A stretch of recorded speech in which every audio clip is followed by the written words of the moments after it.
Okay, Article 3 comes in two parts. The first part, you've got all the citizens have equal social dignity and are equal in front of the law, without distinction of sex, of race, of language, of religion, of political opinion, of personal social conditions. Okay, so that's the first part. This article is about equality, and the first part is about formal equality, establishing that we are all equal, full stop, in two ways, in fact.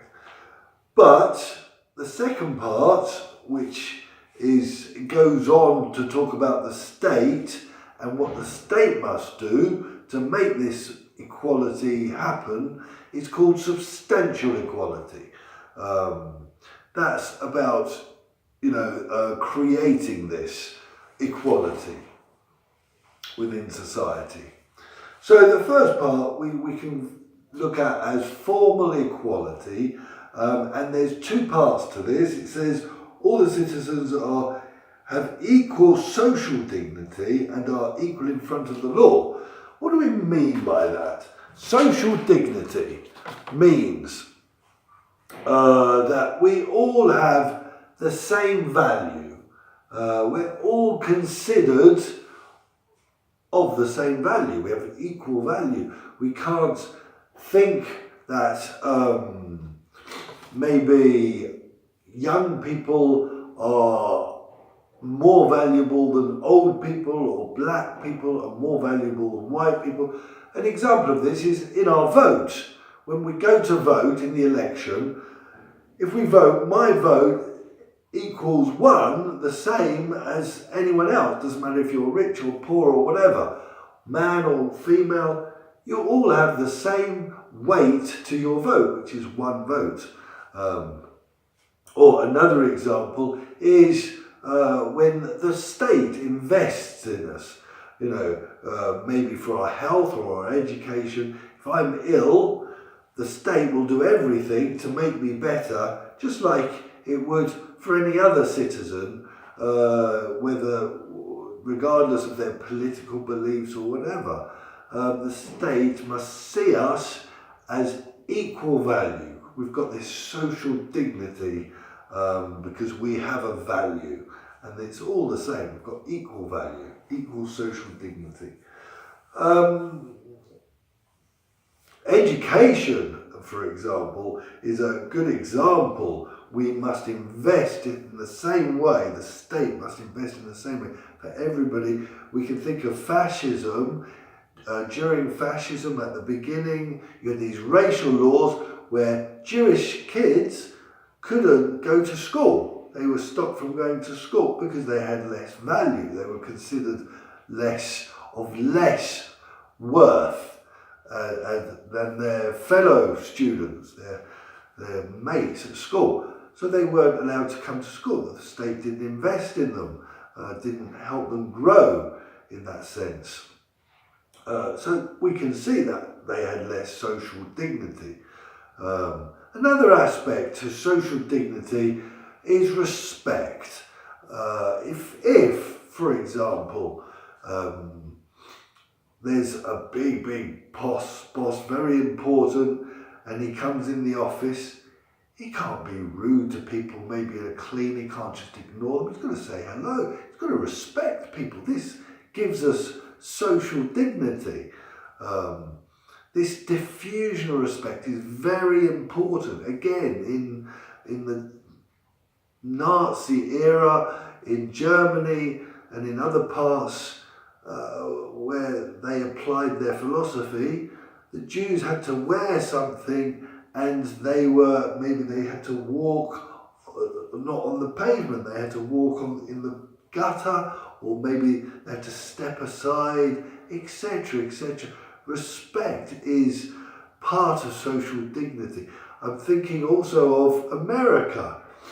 in the 60s, where the black people, if a white person came on the bus, a black person would have to leave their seat to give it to the white person. That's a kind of symbol of them not being respected in the same way as the white person. The black person has less worth, less respect than a white person. That was symbolic of it. So this equality of social dignity is very important in terms of symbolism and in terms of being equal. It's vital.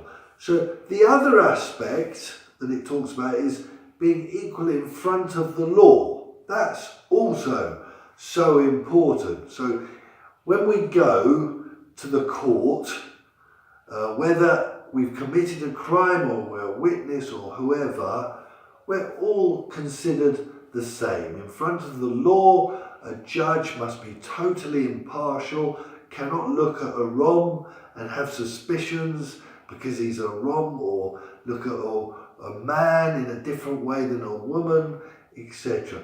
They can't have prejudices, they can't prejudge. We are equal in front of the law, and the law must be applied equally to all people.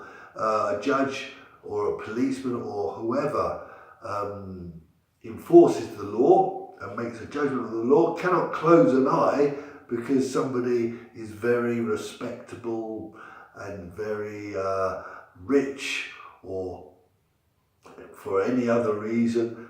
We are all considered the same, looked at through the same impartial eye. So we're all equal for social dignity and in front of the law, without distinction of sex, race, language, religion, political opinion and social and personal conditions. So why have we chosen those categories?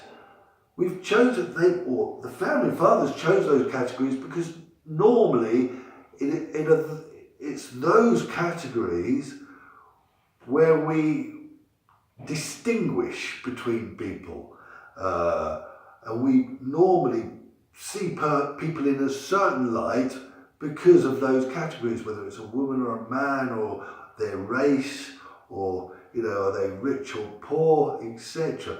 Normally we project our prejudices and our preconceptions on people according to those categories.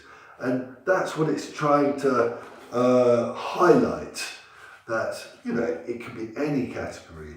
We mustn't distinguish between people in front of the law or for social dignity for any categories, but these is highlighted because those are normally the categories in which people are put and then seen in a different way, seen as not being equal.